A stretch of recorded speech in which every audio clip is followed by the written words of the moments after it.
Sir ആദ്യം തന്നെ സാറിനോട് ചോദിക്കാനായിട്ടുള്ളത് നിഫ്റ്റിയെ സംബന്ധിച്ചിടത്തോളം തന്നെയാണ്. നിഫ്റ്റി ഇപ്പോൾ പരിശോധിക്കുകയാണെങ്കിൽ ഒരു ഇടിവ് രേഖപ്പെടുത്തിക്കൊണ്ടിരിക്കുന്നുണ്ട്. നിഫ്റ്റിയെ സംബന്ധിച്ചിടത്തോളം നിലവിൽ സാറിൻ്റെ ഒരു ടേക്ക് എന്താണ്? നിഫ്റ്റി 50യുടെ കേസിൽ അണ്ടർടോൺ വളരെ ബുള്ളിഷായി തന്നെ തുടരുന്നുണ്ട്. അറ്റ് ദ മൊമെന്റ് നമുക്ക് നിഫ്റ്റി 50യുടെ കേസിൽ ഒരു വീക്ക്നെസ്സും കാണാൻ സാധിക്കും. വളരെ മേജർ സപ്പോർട്ട് 25,600 പോയിന്റിൽ കാണുന്നുണ്ട്. സപ്പോർട്ട് ബ്രേക്ക് ചെയ്യപ്പെടുമെന്ന്. ഇന്ന് നമ്മളൊരു പുതിയ ലോങ് പൊസിഷൻ നിഫ്റ്റി 50യിൽ എടുക്കാൻ ആഗ്രഹിക്കുന്നുണ്ടെങ്കിൽ 27,900 പോയിന്റ് റെസിസ്റ്റൻസ് ബ്രേക്ക് ചെയ്യാനായിട്ട് വെയിറ്റ് ചെയ്യുക. നിഫ്റ്റി ബാങ്ക് സൂചികയിലേക്ക് വരികയാണെങ്കിൽ ഇന്നലെ ഒരു ഓൾ ടൈം ഹൈ രേഖപ്പെടുത്താൻ വേണ്ടിയിട്ട് നിഫ്റ്റി ബാങ്ക് സൂചികയൊക്കെ സാധിച്ചിട്ടുണ്ടായിരുന്നു. അതിനുശേഷം ചെറിയൊരു കറക്ഷൻ ഇന്നും ഇപ്പോഴത്തെ ട്രേഡിങ്ങിലും ഇപ്പോൾ നേരിട്ടുകൊണ്ടിരിക്കുന്നു. നിലവിൽ നിഫ്റ്റി ബാങ്ക് പരിശോധിക്കുകയാണെങ്കിൽ സാറിൻ്റെ ഒരു ടേക്ക് എന്താണ്? രേഖപ്പെടുത്തിയിരിക്കുന്ന ഒരു ഓൾ ടൈം ഹൈയും മറികടന്ന് പോകാനുള്ള ഒരു സാധ്യത കാണുന്നുണ്ടോ? നിഫ്റ്റി ബാങ്ക് ഇൻഡെക്സിന്റെ കേസിലും നമുക്ക് അണ്ടർടോൺ വളരെ ബുള്ളിഷ് ആയിട്ടാണ് കാണാൻ സാധിക്കുന്നത്. ആൻഡ് യെസ്, നമുക്ക് നിഫ്റ്റി ബാങ്ക് ഇൻഡെക്സിൽ പുതിയ ഒരു ഓൾ ടൈം ഹൈ കാണാൻ നല്ല പോസിബിലിറ്റി കാണുന്നുണ്ട്. നമ്മൾ നിഫ്റ്റി ബാങ്ക് ഇൻഡെക്സിൽ ഒരു ട്രേഡിംഗ് പൊസിഷൻ ആഗ്രഹിക്കുന്നുണ്ടെങ്കിൽ 58,650 റെസിസ്റ്റൻസ് ബ്രേക്ക് ചെയ്യാനായിട്ട് വെയിറ്റ് ചെയ്യുക. PSU ബാങ്കിങ് സൂചികയിലേക്ക് വരികയാണെങ്കിൽ മാർക്കറ്റിൽ ജനറലി അത്ര ഒരു മികച്ച ഒരു ട്രെൻഡ് കാണുന്നില്ലെങ്കിലും ഇന്നിപ്പോൾ PSU ബാങ്കിങ് സൂചികയ്ക്ക് വളരെ മികച്ച രീതിയിലുള്ള ഒരു പെർഫോമൻസ് രേഖപ്പെടുത്താൻ സാധിക്കുന്നുണ്ട്. ഏകദേശം 0.5% മുകളിലൊരു നേട്ടം ഉണ്ടാകുന്നുണ്ട്. നിഫ്റ്റി PSU ബാങ്കിനെ സംബന്ധിച്ചിടത്തോളം സാറിൻ്റെ ഒരു ടേക്ക് എന്താണ്? നിഫ്റ്റി PSU ബാങ്ക് ഇൻഡെക്സിന്റെ കേസിലോ undertone is very very bullish. കഴിഞ്ഞ 6 ട്രേഡിംഗ് സെഷനിൽ നമുക്ക് കാണാൻ സാധിക്കുന്ന it is trading near the all time high level. Bank ഇൻഡെക്സിന്റെ കേസിലും ഇന്ന് ശ്രദ്ധിച്ചിരിക്കേണ്ട മേജർ റെസിസ്റ്റൻസ് 8,430 പോയിന്റ് ആയിരിക്കും. ഇന്നിപ്പോൾ ഫാർമ പരിശോധിക്കുകയാണെങ്കിലും സമാനമായിട്ടുള്ള ഒരു രീതിയിലുള്ള ഒരു പെർഫോമൻസ് നിഫ്റ്റി ഫാർമയുടെ ഭാഗത്ത് നിന്നും ഉണ്ടാകുന്നുണ്ട്. നിഫ്റ്റി ഫാർമ നിലവിൽ അനലൈസ് ചെയ്യുമ്പോൾ ശ്രദ്ധിച്ചിരിക്കേണ്ട ഒരു സപ്പോർട്ട് ആൻഡ് റെസിസ്റ്റൻസ് ലെവലുകൾ ഏതൊക്കെയായിരിക്കും? നിഫ്റ്റി ഫാർമ ഇൻഡെക്സിന്റെ കേസിൽ undertone is becoming bullish. Nifty pharma ഇൻഡെക്സിന്റെ കേസിൽ ഇനി കാണുന്ന മേജർ റെസിസ്റ്റൻസ് 23,150. ആ ഒരു റെസിസ്റ്റൻസ് വരും സെഷൻസിൽ ബ്രേക്ക് ചെയ്യാൻ നല്ല സാധ്യത കാണുന്നുണ്ട്. ഈ ഇൻഡെക്സിന്റെ ഒരു മേജർ സപ്പോർട്ട് കാണുന്നത് 22,100 പോയിന്റില്. അറ്റ് ദിസ് പോയിന്റ് എനിക്ക് തോന്നുന്നില്ല ആ ഒരു സപ്പോർട്ട് ബ്രേക്ക് ചെയ്യപ്പെടുമെന്ന്. സാർ പലപ്പോഴായിട്ട് വളരെ ബുള്ളിഷ് ആയിട്ടുള്ള ഒരു സ്റ്റാൻഡ് എടുത്തിട്ടുള്ള ഒരു സൂചികയായിരുന്നു നിഫ്റ്റി IT. നിഫ്റ്റി IT നിലവിൽ ഇപ്പോൾ പരിശോധിക്കുമ്പോൾ ഏകദേശം 1.25% മുകളിലേക്കുള്ള ഒരു ഇടിവിലേക്ക് കടന്നിരിക്കുന്നു. പല രീതിയിലുള്ള അന്താരാഷ്ട്ര പ്രശ്നങ്ങളുടെയൊക്കെ ഒരു ഭാഗമായിട്ടാണ് അത് കാണാനും സാധിക്കുന്നത്. എന്നാൽ നിഫ്റ്റി IT പരിശോധിക്കുമ്പോൾ ഏതെങ്കിലും രീതിയിലുള്ള ഒരു ട്രെൻഡ് റിവേഴ്സലിനോ മറ്റുള്ളൊരു സാധ്യത ഉണ്ട് എന്ന് സാർ അനലൈസ് ചെയ്യുന്നുണ്ടോ?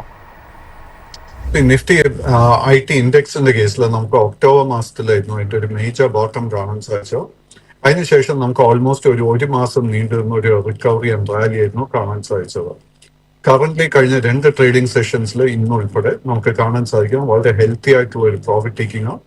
നമ്മുടെ ഫൈനാൻഷ്യൽസ് സ്ട്രോങ് ആയിട്ടുള്ള IT കമ്പനീസിലെ ഈ ഒരു അവസരം പുതിയ ലോങ് പൊസിഷൻ ബിൽഡ് ചെയ്യാനായിട്ട് ഉപയോഗിക്കണം. നിഫ്റ്റി IT ഇൻഡെക്സിന്റെ കേസിൽ നമ്മൾ ശ്രദ്ധിച്ചിരിക്കേണ്ട മേജർ സപ്പോർട്ട് ഏരിയ 35,600 പോയിന്റ് ആയിരിക്കും. അടുത്തായിട്ട് സ്റ്റോക്ക് സ്പെസിഫിക്കറ്റ് ആയിട്ടുള്ള ചില ക്വസ്റ്റ്യൻസിലേക്ക് കടക്കുകയാണെങ്കിൽ ആദ്യം തന്നെ മുത്തൂറ്റ് ഫിനാൻസിനെ സംബന്ധിച്ചിടത്തോളം വളരെ ഡീസൻ്റ് ആയിട്ടുള്ള ഒരു പെർഫോമൻസ്, ഒരു സ്റ്റെല്ലർ പെർഫോമൻസ് തന്നെയായിരുന്നു മുത്തൂറ്റ് ഫിനാൻസിൻ്റെ ഭാഗത്ത് നിന്നുണ്ടായിരിക്കുന്നത്. കമ്പനിയുടെ ഒരു പ്രോഫിറ്റ് പരിശോധിക്കുമ്പോൾ ഏകദേശം 87.4% ഒരു ഉയർച്ച ഉണ്ടാകുന്നു. വരുമാനത്തിലേക്ക് കടക്കുകയാണെങ്കിൽ ഏകദേശം 58.5% ഒരു നേട്ടവും ഉണ്ടാക്കിയിട്ടുണ്ടായിരുന്നു. മുത്തൂറ്റ് ഫിനാൻസിൻ്റെ ഒരു ടെക്നിക്കൽസ് നിലവിൽ എന്താണ് സൂചിപ്പിക്കുന്നത്? നിഖിൽ, ആദ്യം തന്നെ ഒരു disclosure. I have a significant position in Muthoot Finance. And Muthoot ഫിനാൻസിന്റെ കേസിൽ ഒരു വീക്ക്നെസ്സും കാണാൻ സാധിക്കുന്നില്ല. Because it's trading at an all time high. And നമുക്ക് കഴിഞ്ഞ ഒരു മാസത്തിനിടെ വലിയൊരു മുന്നേറ്റം ഈ സ്റ്റോക്കിൽ കാണാൻ സാധിച്ചിരിക്കുന്നത്.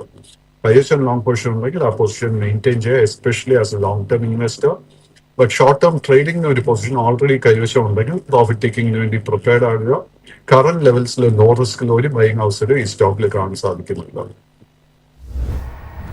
ഭാരത് ഡൈനാമിക്സ് പരിശോധിക്കുകയാണെങ്കിൽ ഭാരത് ഡൈനാമിക്സിൻ്റെ ഒരു പ്രോഫിറ്റ് പരിശോധിക്കുമ്പോൾ ഏകദേശം ഒരു 76% ഒരു ഇടിവുണ്ടാകുന്നുണ്ട്. എന്നാൽ കമ്പനിയുടെ റവന്യൂയിലേക്ക് കടക്കുകയാണെങ്കിൽ 110% ഒരു ഇൻക്രീസുമാണ് കാണാൻ സാധിക്കുന്നത്. നിലവിൽ ഇപ്പോൾ ഭാരത് ഡൈനാമിക്സ് പരിശോധിക്കുമ്പോൾ നമ്മൾ ശ്രദ്ധിച്ചിരിക്കേണ്ട ഒരു സപ്പോർട്ട് ആൻഡ് റെസിസ്റ്റൻസ് ലെവലുകൾ ഏതായിരിക്കും? BDLന്റെ കേസിൽ disclosure, I have a position in BDL. And BDLന്റെ കേസിൽ നമുക്ക് ഇന്നൊരു ഗ്യാപ്പ് അപ്പ് ഓപ്പണിംഗ്, ഒരു ബ്രേക്ക് ഔട്ടാണ് നമുക്ക് കാണാൻ സാധിച്ചിരിക്കുന്നത്. ഈ ഒരു സ്റ്റോക്ക് കഴിഞ്ഞ 1.5 മാസമായിട്ട് ഒരു കൺസോൾട്ടേഷൻ ഫേസിലായിരുന്നു. ഈ സ്റ്റോക്ക് ഫേസ് ചെയ്യുന്ന ഒരു വളരെ മേജർ ഒരു റെസിസ്റ്റൻസ് 1655 ആ ഒരു റെസിസ്റ്റൻസ് ബ്രേക്ക് ചെയ്യാൻ സാധിച്ചാൽ വലിയൊരു മുന്നേറ്റം ഈ സ്റ്റോക്കിൽ കാണാൻ സാധിക്കും.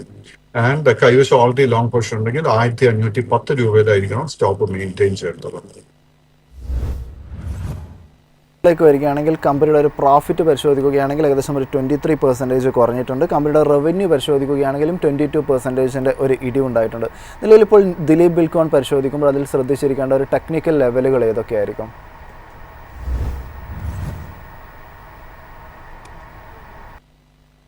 എനിക്കല്ല, അൺഫോർച്ചുനേറ്റ്ലി ഈ സ്റ്റോക്കിന്റെ ഡേറ്റ ഇപ്പോൾ ലഭ്യമുണ്ട്. ഇത് അടുത്തൊരു സെഷനിൽ കവർ ചെയ്യാം.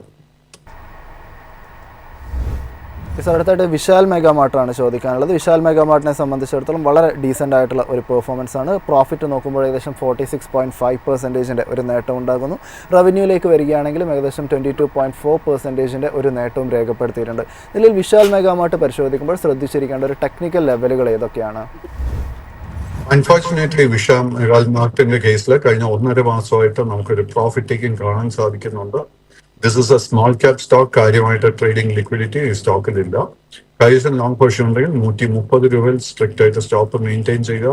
പുതിയ പൊസിഷൻസ് എടുക്കാൻ ഒരു അവസരം ഈ സ്റ്റോക്കിൽ ഇപ്പോൾ കാണാൻ സാധിക്കുന്നുണ്ട്.